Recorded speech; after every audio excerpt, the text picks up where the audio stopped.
of our parents don't even know what we want to do in life. This is a scam. Jeez. Because now it's actually in two ways. It's a scam and it's not a scam. Yeah. Go on, What else? Everybody wants to japa. Shame to think I kept on seeing people script on the floor. I was just laughing. Hey, you get that kind of thing. Hi guys, welcome to another exciting moment on my YouTube channel. And we are going to be talking about Asuu strike and how it affects those in federal or state universities are coping with it. Join me as I make welcome. Oh, it's okay. Timmy Lane. Hi, Timmy. Hello, Biani. Please introduce yourself. Hello, everyone. My name is Timmy Lane. I'm a student of University of Benin, 400 level, Department of Educational Foundation, course of study Fine Arts. And I'm happy to be on this show with my friend Biani. Thank you very much for the opportunity. I'm Biani Oye, author and life coach. I'm the Nigerian who believes in young people and how they live their lives. Like, comment, share my videos, and please subscribe to my YouTube channel. It promises to be inspirational and life-changing. So I wanted to ask you how you've been coping with Asuu strike. I know the palaver of Asuu strike is a big deal. So how have you been coping? I think that's where we start from. Okay. So honestly, it has not been quite easy because it was unexpected. You know, some of us, I was about graduating like few weeks to my examination, final exam, and the Asuu came and 2 weeks. So we were not expecting this to be very, very long. We were just thinking, okay, after 2 weeks, we'll write our exam and leave. But when it came, it came shockingly, it came surprisingly, and most of us had to figure out a way to make do of the strike. And me personally, from the beginning, it was not so. From the beginning, it was not easy because I'm a photographer, and you know, I wasn't thinking because I was happy when the I was like, okay, yeah, this is my time. Let me make money. You get, you know, before we're thinking, okay, school was always blocking my work. And again, maybe I have tests, I have something to do at that point. So school was always like, so now that there is no school, time to flex. I wasn't telling my guys, when my guys were like, hey, Asuu strike, I'm like, you don't know what's happening. I was happy. But when the strike began and there was no gig left, nobody was calling me for any work, I was like, Jesus, what was happening where do here? I want to start from? So I did not leave school. I was sticking around. I wasn't, patching with a friend off campus because I stay on campus and I sent everybody out of campus. So I was patching with a friend and just felt very, very uncomfortable. Like, Tim, what's happening? Nobody's calling me for work. Nobody's calling me for anything. So what's going on? No, people outside were expecting, this guy is cashing out. And they don't know. It was another thing I was facing inside. But there was one thing I kept myself busy with, thanks to the help of my friend Ayo Davis. He forced me to read. I'm not a good reader, and I have a lot of friends that don't read. But leaders always say that read, and I never took that to heart. And a lot of people too are not taking it. So the guy was always forcing me. He's like, I wish I can just tear your head and put this inside you. And I didn't understand the help he was doing. So he gave me a book, Talent is Never Enough, by John C. Maxwell, I think. Yeah. So when he gave me that book, I was like, okay, because I'm squatting your place, so that's why I'll read this book. Yeah, because I'm squatting your place. So, and when I started, like, it was fantastic. I never knew reading was that impactful. And I was like, if I knew all these things before the Asuu strike, I don't think I would be where I am today. But I thank God that I'm here. But I think I would have gone further than this. Because I learned that reading is just like you experiencing, this person has made a mistake, and it documented why he made a mistake and what to do. So you reading is like you just have that bridge. Instead of you get more ideas from the person. Without going through that same experience. Like, instead of you falling into the pit and trying to climb up again, this person has fallen and told you, okay, instead of you falling, pass this way. But you that did not read would fall inside, then try and look for a way to come out. But the person has told you, just pass this way. So that's how it felt. I was like, God, I wish. It was very difficult for me to read the book because I'm not a good reader. I'm more of an artist. Like, I love using my hands to work instead. So I tried. At night, I would drink coffee. I would stay all night to read it, which that's really impacted me. And I wish now, I tell people, I wish I could just tear your head and put this book inside. You guys should read. Please try and read. But after reading, it was still difficult because I was trying to learn, and I think pressure from our parents, because basically I'll say this outside because I know you have parents that listen to your please and please. Everything is not all about making money. We are young creatives, and I think you should give us the opportunity to learn work. Let us learn. You get, when your child is at home, don't push them to say go and work. No, I think that's very bad, because I also think many people are facing that with their parents. Like their parents just want them to go and work. You get, I don't think working should be at least our young state. Our mind is still open to learning. We have a lot of things to learn. We have thousands of things, and okay, I know basically if you are saying I should go and learn a work, you can't expect me to feed myself. So I'm expecting you to say, okay, you take money for transport. Are you serious? No, that's because let me come in. I guess it depends on your financial capacity. Okay. Like your family's financial capacity. There are some families whereby you don't need to work and life goes on for you. We are in Nigeria, we are not a Yankee. And there are some people too, you have to work to make ends meet, even as a child. So I guess you are talking from your own angle or your own aspect, which is different. So let's hear you are saying you need to work. Then what work should I do? Let's talk about the general aspect now. Yeah, what work should I do? Presently, that like there is no work. We all understand. Is it I do sales boy or do something minimal, which I'm not saying is not a good thing to do. It's a very good thing to do. But I think you are depriving the person of the. Most of our parents don't even know what we want to do in life. Let's be sincere. Yeah, I'm talking about generally now. Most of them just know you're doing this. They don't know what you truly want to be. So I feel it's not as if I'm saying you should not work. It's good to work because of financial, I understand. But at the same time, someone that wants to be, I'm talking from my aspect now, you want to be a photographer and you're all about the person should work. How then the person understand? How will the person understand the atmosphere of this is what it means to be in a photography space? Okay. You get, so that's where I'm trying to come from. And I also know that from some people now, I spoke to a friend and she was saying there's no money to learn. She wanted to learn this event planning thing, events producing stuff, and I think the person was charging about 200,000 to 250. And she's like, where will she start from? I'm like, okay, yes, I understand.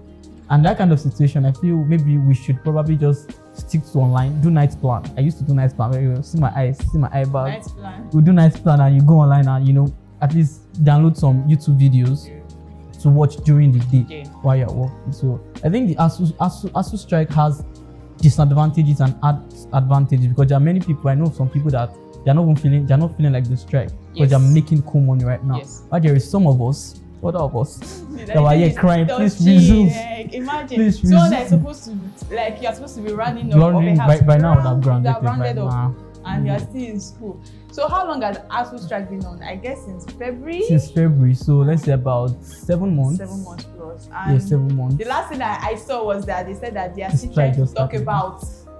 So that means this strike actually just started. I'm just wondering what the government and the Ministry of Education, what plans they have for these young ones actually, because they're making life really tiring and unbearable. You get? Yeah, so like the young people are more like, they now have this mentality that school is not really important. First of all, there's an issue on ground that when you finish school, there is no work. There's no job. Your daddy has to know someone. Your mommy needs to know somebody. They have to know somebody somewhere. That is on his own. And there is another issue at hand whereby now Asuu strike is there.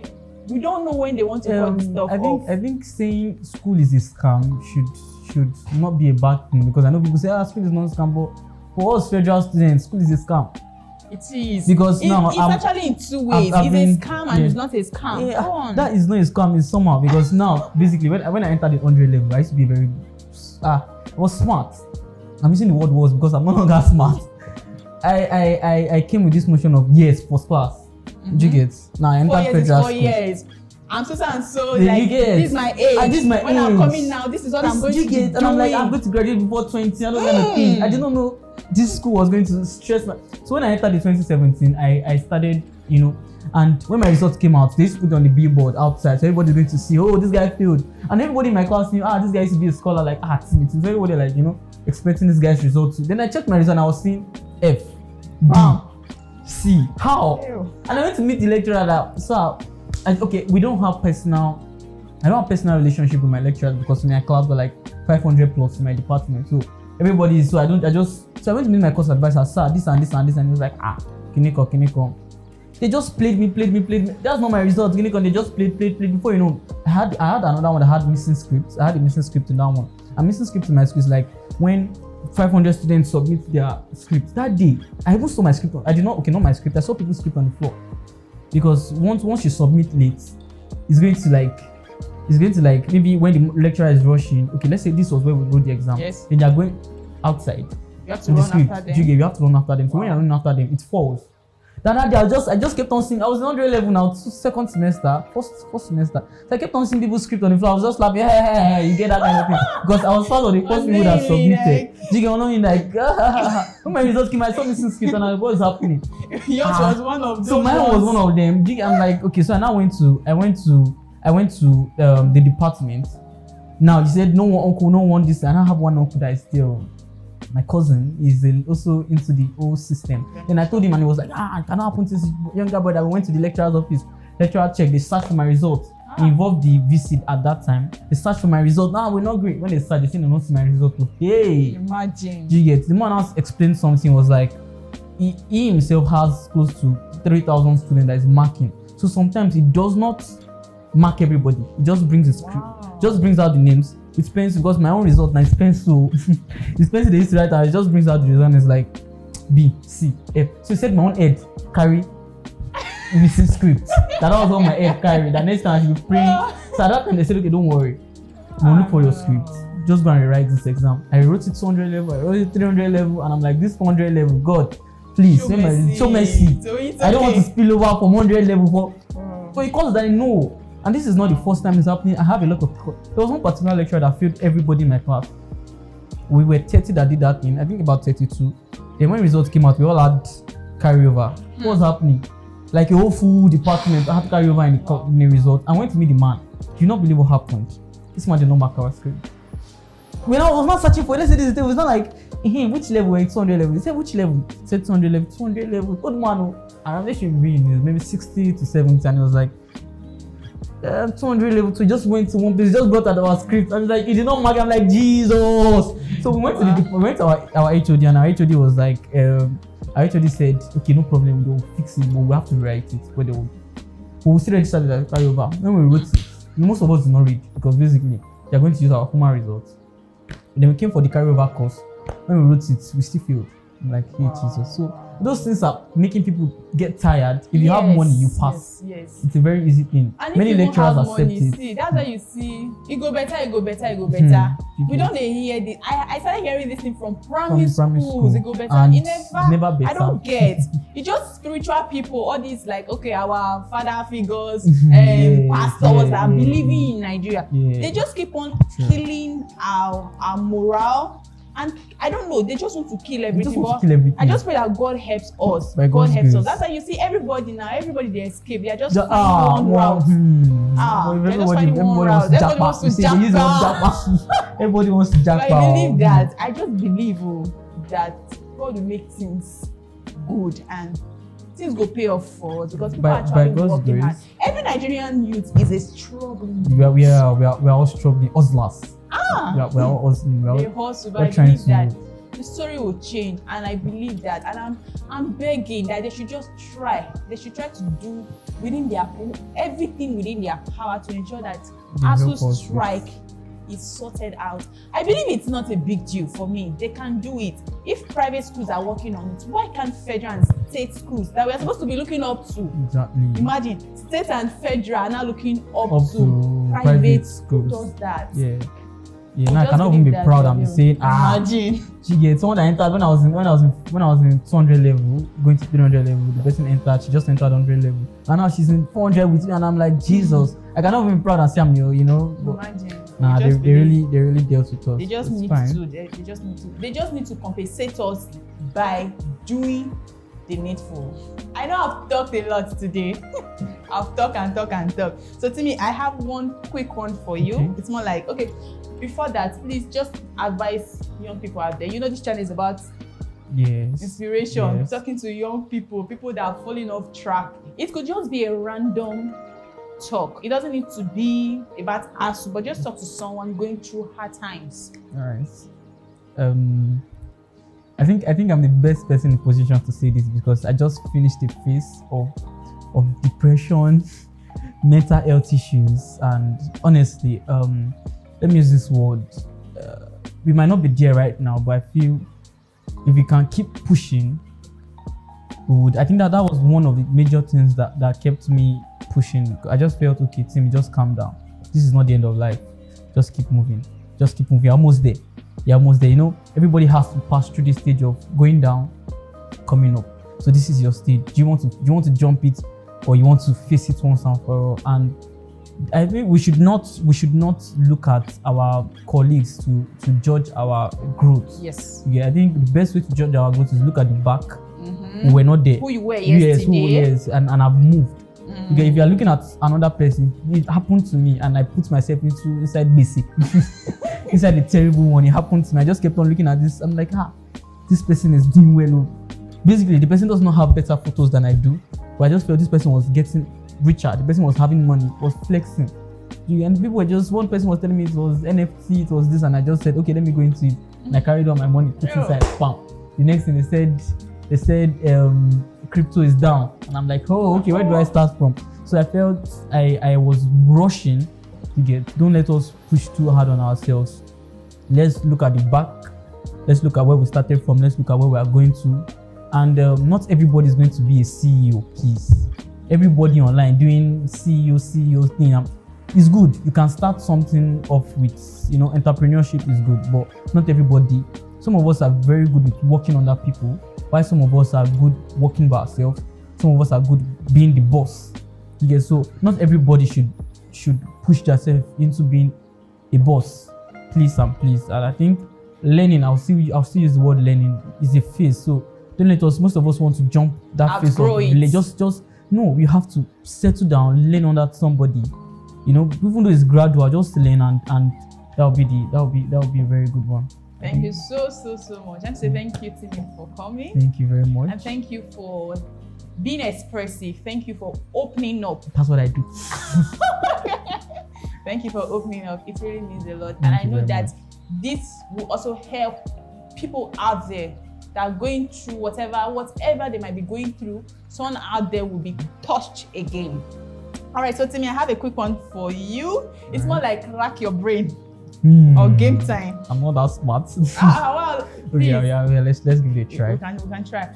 I am something. Okay. I have a foot, but no legs. Who am I?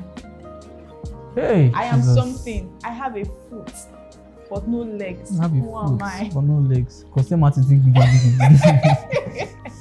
Don't worry. My audience help me now. You guys should help me. I don't know the answer. I don't know this long. I opened book, but let me think. I have a foot, but I don't have legs. Yes.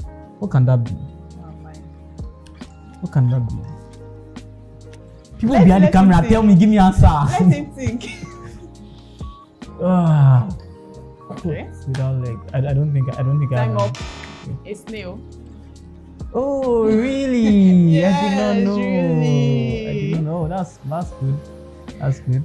All right, so we finally come to the end of the show for today. I didn't introduce myself from the beginning of this show, but notwithstanding, I remember Vianney Obehoye. I want to say thank you so much for watching, and thank you for helping me grow. The growth has been massive, and the views is awesome. Thank you for your watch ads and everything. Don't forget to like, comment, give a thumbs up, and tell someone about this channel. Please subscribe, please. You should subscribe to our channel. Thank you so much. Thank you very much. With love from us, we are saying bye and have a good day.